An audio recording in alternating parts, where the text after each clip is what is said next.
Party conventions are always a great way for the grassroots to have their say, and that's important. But if the grassroots is acting a little unhinged or not following the same playbook as the party leader, the party can nail its feet to the floor with bad headlines. Charles Adler and I get into the Conservative convention that just wrapped up in Quebec City. Twice as many polled say that they see Poilievre as the better option for Prime Minister over Trudeau. Trudeau's best buy date has expired. Trudeau's got to find a way of, doing Trudeau 2.0, because Trudeau 1.0, the shelf life is, as I say, gone. When people say that they'd rather have Poilievre than Trudeau, it's not like people are dancing in the streets. There is no Poilievre mania, but you don't have to have Poilievre mania. People are ready for a change. I just don't. Once again, I don't want to be a broken record of this. I just don't understand why the Conservatives have to do a David Parker routine to win. I mean, frankly, let's take it right to Alberta. Let's take it right to your doorstep, Ryan.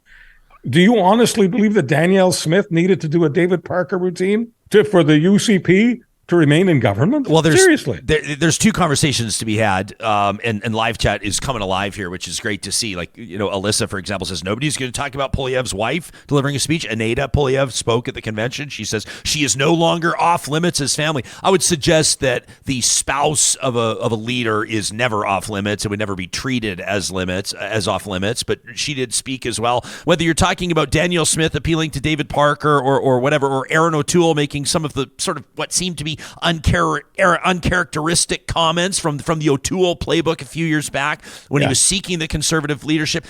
Same as Pierre Poilievre now. Like there's the person campaigning for party leadership, and then there's the person campaigning for premier or prime minister. The number one playbook right now is keep going with what works.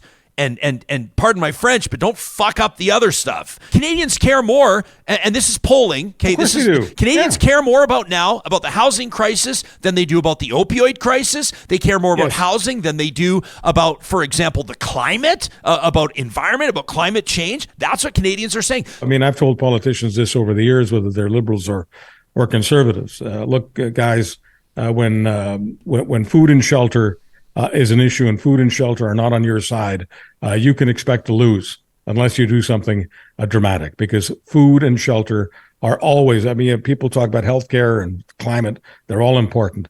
But in terms of the real world that people live in, if their food and or shelter is in jeopardy, you're in jeopardy.